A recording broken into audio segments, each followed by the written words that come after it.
talking about, that's why you folks are here, hopefully, talk a little bit of knowledge and some awareness on things that you can do. Taking some responsibility if you are, creating opportunities for wildlife, leaving your pet food out or bird seed, things like that. We want responsible citizens and communities to help with this resolution, because if we don't do anything, the problem will get worse. Okay?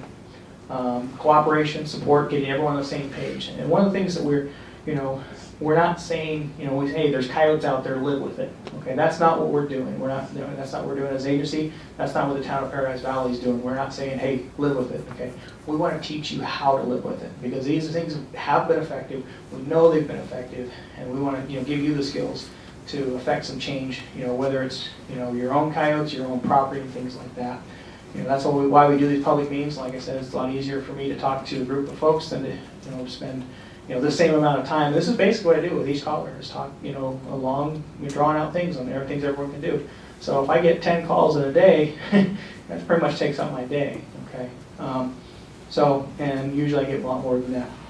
But this is what we want to have happen, okay? We want people to be able to enjoy their backyard, okay? We want to live with wildlife, but on our terms, okay? So people can enjoy their backyard, dogs happy, people can view wildlife, which is plenty fine. We love people watching wildlife, okay? That's a different, component of this whole thing, okay? And then, everyone's keeping their distance, okay? Just some kind of real quick things, and these questions always come up, okay? Arizona Game and Fish Department is a non-general fund agency. We get zero money, okay? Most of our funding comes from sales of hunting and fishing licenses with big game tags and things like that. I am heritage funded, so if you're playing the state lottery, thank you. We do get some with a pack for a little bit of Indian gaming money as well. But by and large, what we're doing as an agency is not taxpayer. It's actually zero taxpayer money, okay, unless you do a little check off for non-game on your income taxes. Our region, and I'll show you a map of how big our region is. We have the highest density of population in the state. About 70% of the population lives in the Phoenix metropolitan area, which we encompass that entire area and more. So approximately 4 million people in the county. We have about 40 employees that work out of our field office. And there's really only, for Paradise Valley and all of Scottsdale, there's Officer Curtis Herbert here. Okay. And I back him up, and I'll take calls and things like this. But when there's a problem, Officer Herbert will be the one responding. And that's why we rely on police departments. If there is truly an emergency, call 911. They're very good at triaging the call, knowing what can happen. They know how to get a hold of us if there is an emergency, an attack or anything like that. And then they know how to get a hold of our dispatch, and our dispatch will get a hold of Curtis. If Curtis is not available, the next guy and stuff will move down the chain. So it is. But that's not Curtis's only responsibility. He's got law enforcement duties on your urban lakes. Does a lot of I&E presentations for children's schools. Watercraft patrols you're on Saguaro, correct? Saguaro Lake. He's the primary law enforcement officer on Saguaro Lake. And he's got to do all this within a 40-hour work week. How many officers does Paradise Valley have total? 29. 29? Okay. And that's, an area that, I'll show you kind of just. So that's why we triage calls and we respond when public safety is an issue, okay? This is our region. This is Camp Verde up here. Casa Grande and Coolidge down here, or Eloy. White Tank Mountains on the west side. Globe, Miami, all the way up under the Mogollon Rim. That's 40 employees that, we're talking about fisheries, habitat, all kinds of different things, okay? Our front counter staff. So here's Officer Herbert's district. Again, City of Scottsdale, all the way up to Cave Creek, out to Bartlett Lake, and out in these areas with the exception of the reservations and stuff. Here's Paradise Valley. So you get one guy, 29. So that's why we rely on our police forces, our sheriff's deputies and things like this to assist us when there truly is an emergency. Okay, some final messages. A fed coyote is a dead coyote. Usually because a fed coyote becomes aggressive towards people. Okay, if you hate coyotes, be rude to them. That's pretty easy to get across, right? If you love coyotes, you need to be rude to them as well, okay? That's a little harder message to pass along. But, you know, there's reasons why they make binoculars. There's reasons why there's telephoto lens. You don't need to take a picture of a coyote, you know, at 2 feet away, okay? You know, be an active participant, excuse me. Help spread the word to your neighbors that weren't able to make it here tonight. And kind of keep in mind that, and I should probably change that with the rabbit picture and stuff though, because you know things can always be worse. Okay. So now we'll have some time for questions and stuff though. So right here. Thank you. My name's Brad Forst, and I'm meeting a lot of you folks who I've corresponded with over the last 6 months. Sir, this event tonight started with 110 people living on the Marriott Golf Course saying we have a problem. And that's what led Paradise Valley to get involved. That's what led to this meeting. I think we're missing the point, and it is my guess that most of the people here are here to talk to their elected representatives and to Officer Albert and tell them about the problem we're having. And with all due respect, the education is good, but we don't need an education, we need a solution. There's been a terrible problem created, and someone needs to be responsible for fixing that problem. So I think you'll hear a lot of people talk about brush and habitat and bunnies and rabbits, all those things that are encouraging and creating coyote populations. Somebody is responsible for that, not the people who are in this room. And somebody needs to take responsibility for that, not the people who are in this room. That's my bet about, I think, why a lot of people are here. Anyone like to comment on that? I don't have any control over the property or anything like this. I have control over managing coyotes and stuff though. So, do anyone want to address that scenario, or we'll let it go for a little bit? Gentleman in the back.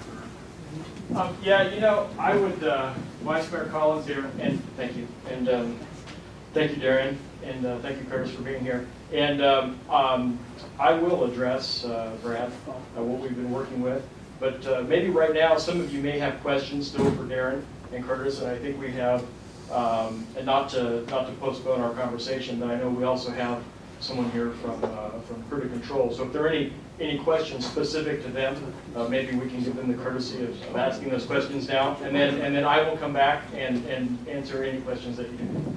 Thank you. Great, thank you, Vice Mayor. Right here. When do they hunt mostly?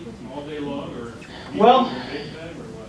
right, and I apologize for not putting that on there. That comes up every time, and I keep forgetting to put it on there. Coyotes are not a nocturnal animal. They are most active at dawn and dusk. Okay, and that's given the stimulus of people, without people being around. Okay, and a lot of it can be seasonal as well. Okay, in the wintertime when it's nice out, kind of think of it, in these terms. Okay, if it's nice for you folks or for us to be outside recreating and being in the yard enjoying things like this, it's nice enough for a coyote to be out there as well. Okay, and kind of look, you'll see rabbits kind of change their behavior too seasonally. In the summer months, they're going to be active at night. Same thing with coyotes. Okay, so but a lot of that again depends on how comfortable they are around people. What we've seen on the fringe areas is coyotes being more active at night, even in the wintertime, because they've changed their behavior to be active when people are not. Okay, when they get comfortable in around people, you will see them at all times of the day. Typically, you may see a coyote out during the middle of the day during the summer. It's probably not hunting. It's probably the shade moved and things like that, and he's looking for another place to lay down in. Okay, so it's a lot harder for a coyote to cool down. Okay, so that's when they are more active at night. We had one in our backyard, 4:15 Right. last week. Right. Yeah, and it's a little warm and stuff like this, but again, it's all about their comfort level. I know there was a question in the back here first. Do whistles work for coyotes? You might get their attention. With anything, if you're all bark and no bite, something that's not going to either give them a little bit of a sting or an irritation like that ammonia may not be as effective. right off the bat, if it's the first time a coyote's been around people or coyotes still kind of keeping their distance, that may, get their attention, but I don't know how effective it would be. I'm thinking maybe like a dog whistle as an irritant possibly. Yeah, like a police whistle. I'm not sure about a police whistle necessarily.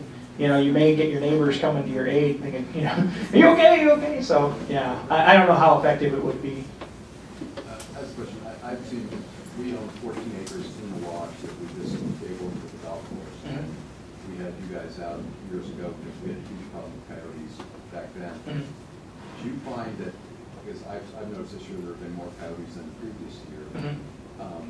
Are there more coyotes everywhere because of what's happened with the rain and other stuff valley-wide, or is it just in Paradise Valley? I don't think. Could you repeat the question? Oh, the question was is if there's if it's a valley-wide phenomenon that we're seeing more coyotes based on drought and weather and things like this. I don't see that typically as an issue. We've seen more.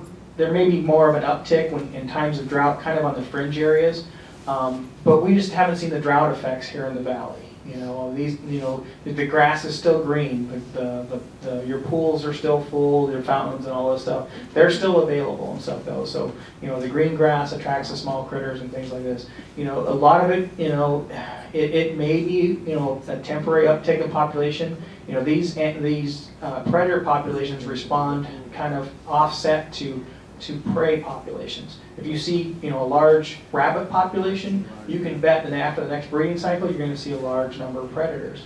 Okay, so a lot of it they kind of ebb and flow, and they're going to go back and forth asynchronously. Okay, so and then with what happened with the wash, and that golf course, we did see some animals or some problems and stuff though, because it was dirt. There was no rabbits out there. Okay, those rabbits had to move. Those rabbits went into your neighborhood, your community. And then coyotes just followed them. And when they're following them, if a rabbit's probably a lot harder to catch than a 12, 15-year-old dog. So and they're going to go off the easiest meal they can find. Okay, in the back. Yeah, can you talk about how effective a 8-foot tall fence would be with no horizontal member on top? Not very effective. Yeah. It depends on what's on the other side too. Why does a coyote need to cross the road, kind of thing? I'm not trying to make a joke or anything, but coyote's going to go to the effort to get over an 8-foot fence if there's a food source on the other side. But I thought you said if there was nothing for them to grab onto, it'd be difficult to scale that. Right, and what are you talking about? It's on top of your fence. Nothing, just straight up spikes. Oh yeah, that would be very effective at keeping a coyote out of your yard. Okay, right here. If they're opportunistic, do they tend to come back to a place where they've attacked previously? Certainly, if they know there's a food source there. Okay. So if your animal has been attacked in your yard, the chances of them coming back is high? At least right away. Okay. I chased a coyote around my neighborhood, and I was trying to run this thing over. I'll admit it. And I backed up, something on this thing. I'm like, why isn't this thing leaving? He ran over and he picked up the cat, ran off with it. Okay. But what happens, and I don't want to be crude or graphic or anything like this. Coyote kills an animal. Coyote's not killing just randomly for no reason. Coyote's killing to eat. Okay. So you go out there, coyote's got a hold of your dog, you chase that coyote away and stuff though, that coyote is afraid of you at that point, it's going to run away, but it's not going far, it's waiting and it's keeping an eye out for you're the threat. When the threat goes away, it's going to come back and try to find his meal. Okay, so a lot of those things can come into play. Okay, and not to bring down doom on everybody, but that's the nature of things. How many coyotes rest in an area? Like a square mile, could there be like 20 coyotes, 30 coyotes? Do you have an idea how many coyotes would be in Paradise Valley? It depends on what's available for food sources. So, No and idea. there's a lot of variables to that stuff though. I mean, there could be an area, that's got a lot of rabbits, a lot of food for rabbits or ground squirrels, things like that to eat. But then when you add the human component, if people, if there's cat food that's left out, or dog food, or other, food sources, whether it's nuts or seeds that are dropping off your plants and things like that, that can certainly add to it as well. So it's, it's very fluid, the coyote populations go up and down, they move in and out, so kind of, a lot of it kind of depends on what's there, so. I just wanted to give you a perspective. Sure. I've lived in Paradise Valley since 1994. Okay. And in the last 2 years, I've seen 12 coyote cubs born on the golf course, 6 more born right in a culvert right off the golf course. The golf course was closed, there was no reason, for them to run away. Now I have artificial grass, I have a super soaker, I do 50-50. Okay. There's no water source on my property. My backyard has basically no bunnies because I have big dogs that like bunnies. Okay. And my neighbor has one of those fences with the roller. The coyotes go right up and over it. There's absolutely no hesitation on that part. The problem is that if I had the grasses and weeds on my property that are now in the golf course, I would get cited by the town of Paradise Valley. But I drive down at 11:30 on the way to the store in the afternoon or morning,